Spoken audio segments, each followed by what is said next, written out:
I grind that biz. Hip hop on demand.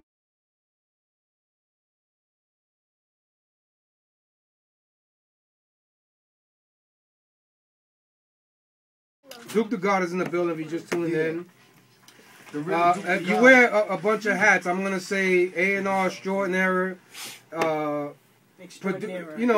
visionary, music, musical visionary. I like that. Coach. Of course, behind the scenes. And the coach. I like the word coach too. Okay. Like I'm Phil Jackson. This is my man Kobe right here. Okay, you know okay. I like that too. Let me ask, besides him, do you work with other producers too? Well, not exclusively like how I do with Araab. Like I tend to like, no discredit to no producers out there. Right. It's just that, it's just a different level with Arab shit. You know what I'm saying? It's like a whole nother galaxy. Right. You know what I'm saying? So, favorite. nah, you gotta impress me. It's not personal. No, that means he's a fan. You don't gotta impress me by coming in and banging on NPC and none of that. I like beat music with structure. I like people that, when I listen to music, when people send me music, I like the way it makes sense. That it have bridges in it, have an intro in it. You know what I'm saying? Outro, Right. a change up. I like professional music. I don't like just beats of 2, 3, 4 ball, 2-ball loop or whatever. You know what I'm saying? I like official, professional sound and stuff. You know what I mean? And I hit producers back like, yo, I like where you did that. You changed that up, and I like that. Let me ask you a question. All the years you've been involved with music, and you keep it 100. Yeah. What's the record you've been involved with as far as everything you've done, just being around it, that you've heard it in the studio and you said, this is not going to work in my mind. And that shit done blew past you. Like your expectations. There's been one? Get a record like that in my Or anything you've been near, like even an artist coming by you or a producer, producer who played you a beat. I heard you say that on the radio. I was on my way up here. Alright, I'm gonna be honest with you. This is be the guy being honest. Keep it 100. Keep it 100 with you.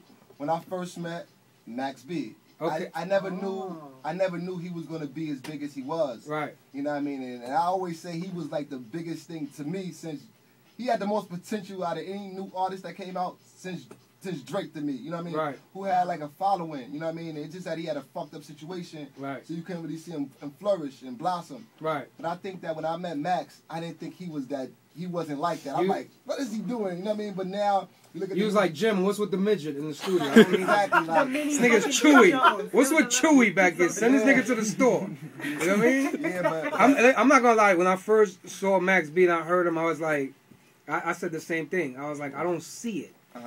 But when I got around, there's a pocket of misfits that sometimes we forget about. Yeah. And these motherfuckers are so high and drunk, and they on their own fucking clock, and they like, yo, man, Max B is like the truth, dog. Like he had a connection with the people, and he's still connecting with the people. Yeah.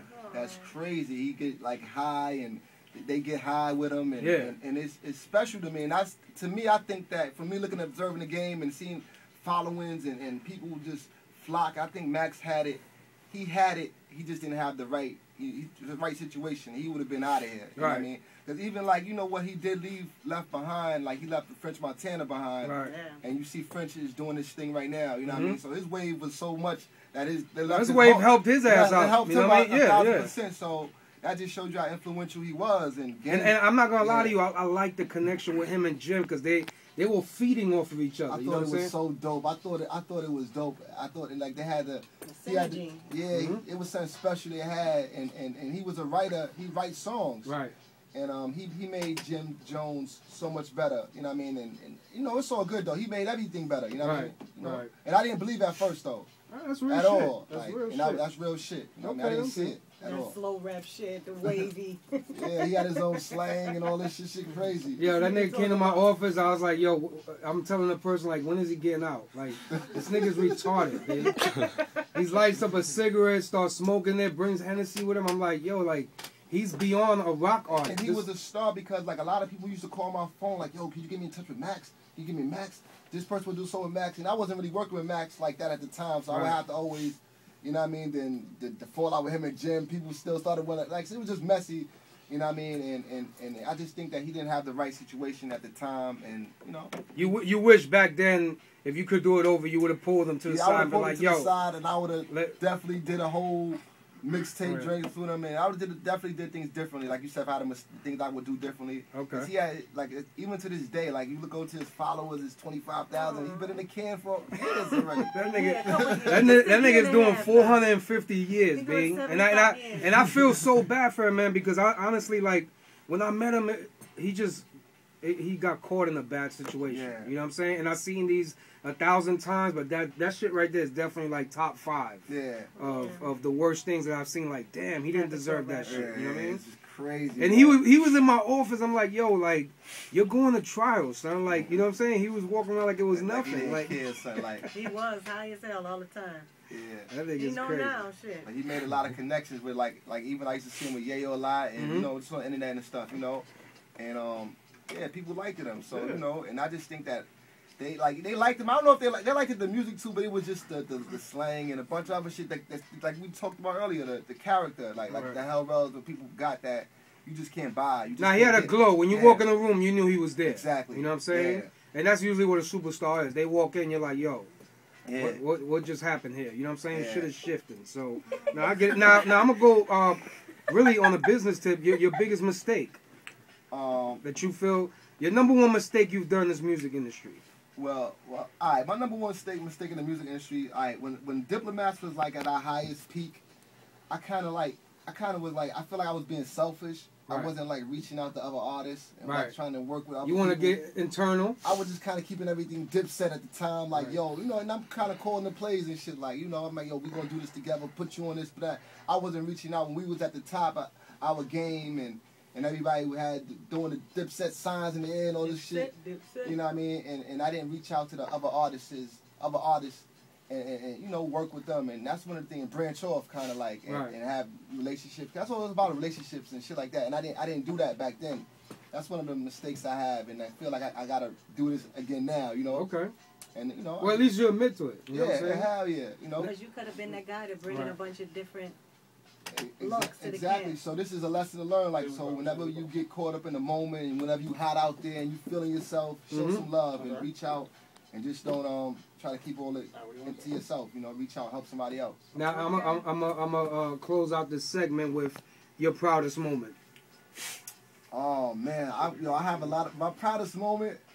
I have proudest moments all the time. I was just so happy the other day to see Arabb, like he's from Rhode Island, like. To see him and to see him like at the Red Bull stage, and it was about the show the other day was in Chicago with Premier and Just Blaze. I was like, I felt like crying. I just see him on stage doing this thing and getting busy. Yeah, and I didn't just meet him. I met him when he was like 16. Right. So it's like to see him doing that was kind of like I get proud moments all the time. This nigga look like he's 16 now. Like, how old are you, Arabb Muzik? Huh? How old are you? 20. Oh, okay. Yeah. So that's so you've been moving with him for a while. Yeah, like so it's like I feel kind of like his mom dropped him off to me. She didn't want to leave him with me. She was like, nah, I gotta bring him back. I'm like, nah, please, I got him. Yeah, I was still in high school. Yeah, he was still in high school. Wow. You know, school first and music. And has it been profitable for you? Are you happy definitely. You did it? Made the move to New York? That's what's up. Wow, because you made the move to New York. You had to come here. Yeah. Dang. You know, I graduated in 08. You know, so that was accomplished. What's your nationality? I'm Dominican and Guatemalan. Oh shit! All right, we got a lot of Dominicans listening, B. That's what's up, B. So like the name pretty much throws everybody off, thinking you know, Arabb. Nah, I'm Arabb. Yeah, so that's like the number one question I get. All right, be easy on them planes, my nigga. Niggas talking to each other, you know what I mean? Go by the government, dogs. Like, you in seat 10 and this nigga's in 21. Like, yo, Arabb, yo, come check this out. Nigga. What? Bad out there. Yeah, that's what's up, man. So I want to go to track number 8, man, on the album. Yeah, this right here is Gangsta Gangsta. It's a record with me. You know, I'm on the intro. Wait, hold on. Bring that down a little bit. Bring it down. This girl's the worst DJ in America. Now, bring it back. Bring it back. Bring it back one more time. Let him introduce the record. All right, one time. All right, this right here is a record with my man Hellrell and Herb McGruff. Shout out to Harlem, DX. You know what I mean? Shout out to my nigga Thorough on this one right here. You know what I mean? You already know. Thorough, shut up, man. Yo, but go get the album. Duke the God presents the DIP Agenda in stores on Monday, 11/22. Make sure you go get that, you know what I mean, and see what the agenda's all about. Okay. I mean, this right here is called Gangsta Gangsta. Track number 8, let's get it. See you on the radio.